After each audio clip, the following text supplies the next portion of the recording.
So, my history with Lotus started probably back in 1963. I have two elder brothers, John and Tony, who both worked for Lotus down in Cheshunt, in Hertfordshire. Although we're from Norfolk, where Lotus is based now, my brother John happened to go down to the racing car show in London and was always a big Jim Clark fan, and I'm guessing some of you would have heard of Jim Clark. Yep. Most vaguely. Just once or twice. I consider him the best racing driver in the world. I always pause in case somebody comes up with another name, and there's a man up here dressed in yellow, Ayrton Senna. I have to put Ayrton in the same league as Jimmy as well, both very special drivers. So John came back from the racing car show saying, guess what, I'm going to work at Lotus. He then talked my other brother into going down, so during the week they went down and at weekends they came home. I had to wait a few years, and I was actually the very first school leaver to join Lotus. So in 1968 I turned up. I think I left school on the Friday, went to Lotus on the Monday, so that was a little bit of a culture shock to start off with. Always been a huge fan of Colin Chapman, one of my heroes. I met him and I told the folks at 2015 that I met him a few times. I won't bore the folks again with some of the stories, but there's one or two that I'd like to mention. Was the very first time I met him was in 1965 at Cheshunt. Before Lotus moved from Cheshunt up to Norfolk, Colin Chapman had the fantastic idea of renting the local village hall, because it was a bit of a culture shock for the lads from Cheshunt on the outskirts of London to suddenly move probably about 90 miles away into deepest rural Norfolk. I'm trying to compare it how it was here and also how it is here in Australia. It's like moving from here to where was that racetrack? Yeah. It's but without the flies, I suppose. And it was pretty much like that, moving from a fairly busy town into agricultural area. So Colin Chapman had the fantastic idea of getting all the estate agents up to Cheshunt, all the various companies that would be involved in building Lotus up there, so that the lads could feel confident that they were going down to a decent place to live. And I think there was, from memory, I think there was about 80% of the people moved down to Norfolk. So I think I was 13 years old when Brother John said to me, Richard, do you want to go up to this event? There's a chance that Colin Chapman will be there. And sure enough, the very, very first person I saw as we pulled up was Colin Chapman standing there. And being a hero, it's fairly exciting when you meet a hero. And he stood outside the village hall and he had a big pile of magazines. And it was a magazine called Achievement, which I've never ever seen again. It was a subscription magazine that they'd done an article on Colin Chapman and Lotus.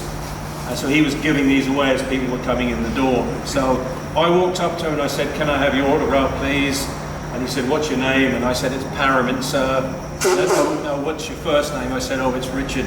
To Richard, best wishes, Colin Chapman, Team Lotus. And that was in April, May '65. And that was the start of my collection of Lotus memorabilia. And I was at the factory probably about a year ago, and I was showing the people there some of my stuff.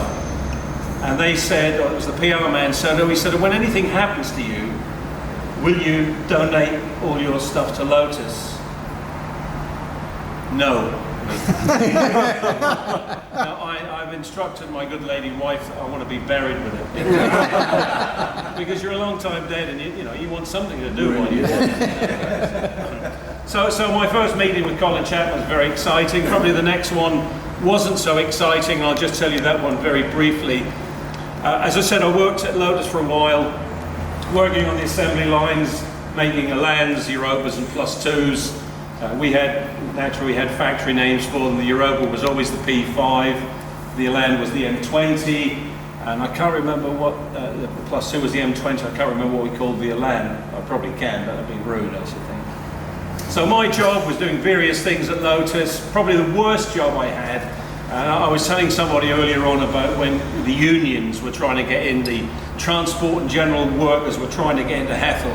Colin Chapman hated unions with a passion. So there were all the lads on the outside and all us poor, as a 16-year-old, I didn't know what a union was about, I just turned up for work. Just a little bit of a funny story. the chap, because I couldn't drive, the chap who used to take me into work, we must have looked at a couple of fools, on a motorcycle and sidecar. So I was 16, and he was big red-headed bloke, big red beard, real union, strong, keen man. So we'd come up Potash Lane on the bike, and he'd stop halfway up Potash Lane, and he said, "Richard, I'll pick you up 6:15 here on the way home." And he went back on the picket line. So I walked all the way up Potash Lane, and as I walked past him, "You scab," other words that weren't very nice. He said, "Don't forget, I'll see you at 6:45. So I found that a little bit bizarre. So as I said, I worked in a factory for a number of years. Then I decided there was probably something better than working on an assembly line. So I went into the world of selling. I became an office equipment salesperson and did that for a number of years, which got me back to see Colin Chapman again.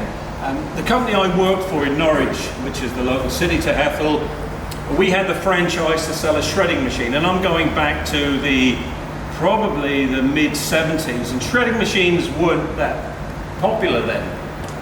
But Team Lotus wanted one, and they wanted the shredder that we had the agency for. So we got a message came through, "Can you take a shredder to Team Lotus?" My boss called me in the office and said, "Richard, you do not leave that place unless you have a check," because as you can imagine, Lotus never ever paid their bills. Usually you had to wait somewhere between 6 months and a year to get payment, because you were dealing with Lotus. Enough said, people would wait for money. So anyway, I drove over to Ketteringham Hall, where Team Lotus was based. It was lunchtime, walked in, nobody on reception. Walked through, because I could hear somebody working in a back office, walked through, knocked on the door, a voice said, "Come in." Walked in, nobody in the first office, knocked on the next door, "Come in," and guess who it was? Colin. Of course, it was Colin Chapman sitting there. So, that's me. I said, "Oh, Mr. Chapman, I've got a shredder to deliver." "Yes, I know all about it. Can you leave it in there?" What did my boss say? "Do not leave unless you pick up a check." And going through my very, very small brain, I've got to ask Colin Chapman for a check, and the company doesn't take 6 months to a year. They're going to pay me straight away, aren't they? Please, God. "Mr. Chapman, I can't leave. I cannot leave the shredder unless I get a check." He looked at me, steely eyes. "I will make sure that you get a check. Now, will you leave my office?" "Do not leave Lotus." I said, "I'm really sorry, Mr. Chapman. I cannot leave.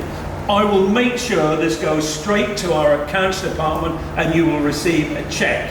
You cannot leave Lotus without." I said, "I'm really sorry." And he was going blue with temper. He did that sometimes. Really. And he pulled a check, wrote a check. And there's a young chap present, I can't swear in front of him. He knows how to swear. Oh. We taught him. Chapman's, well, I won't say the word he used, but it was not a very pleasant word. And he threw the check at me. "Now get out of my bleep, bleep, bleep office." So that was another meeting with Colin Chapman. I have to say, What was he was. the check written out for? How much? Pardon me? Was it written out for the amount, do you? Oh yeah, it was signed. Yeah. Yes. Well, we're by Donald Duck. I should have kept it. Was what I should have done. But no, that went through. So that was a few. As I said, but saying that, Colin Chapman is a hero. There's no question. What he's done for racing in particular, because it was always the racing he was interested in. I think cars were just a way of getting money into Team Lotus. Whenever he walked through the factory, you never looked, you never had eye contact with him. Because if you had eye contact with him, it meant that you weren't working. And if he saw you standing there, he would come up to you and say, "What are you doing?" "I'm not doing anything." "Get your toolbox," and he would march you out and said, "You're fired." So that's how Colin Chapman was. Another quick story about Colin Chapman. He lived his life at 110% all the time. Always he was thinking. There was always something going on. And I always remember back, has anybody, I think Ashton's been to Hethel, has anybody else? Yeah, but yes. And you know how you come into security, and now, would you believe in England, we have electricity now.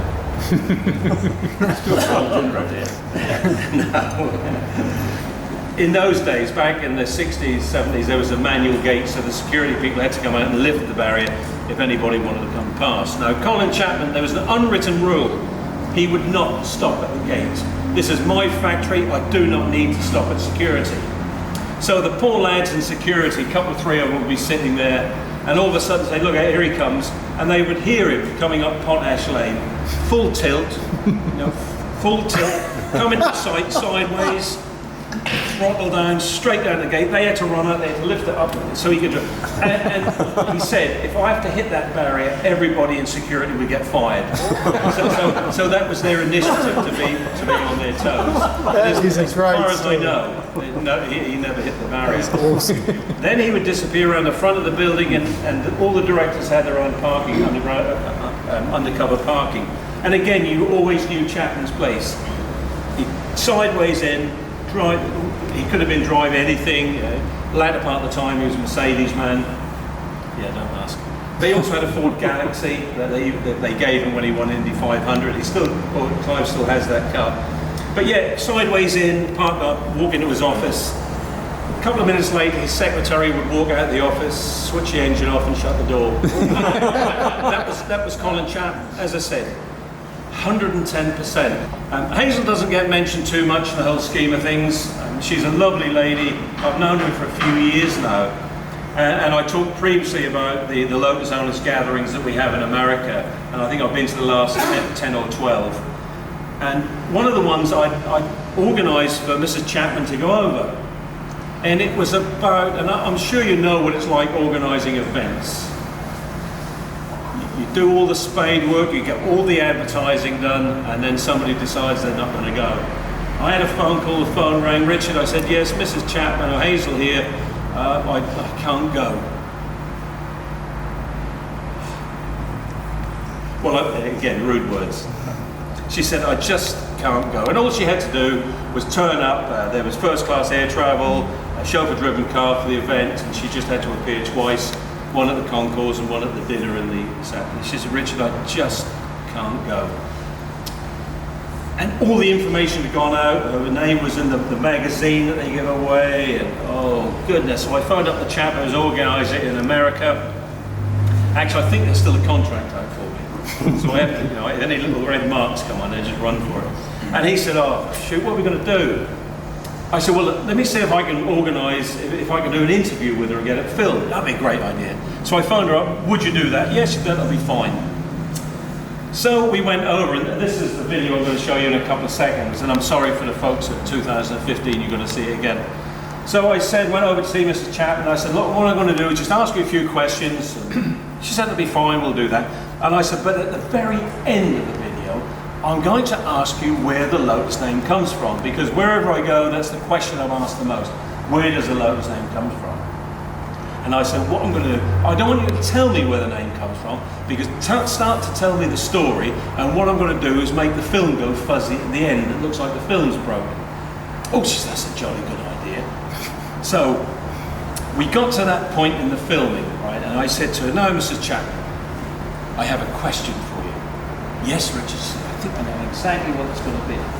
I said, yes, will you marry me? And her expression didn't alter at all. She said, does that mean I have to do your washing and ironing? I said, yeah, of course, not interested.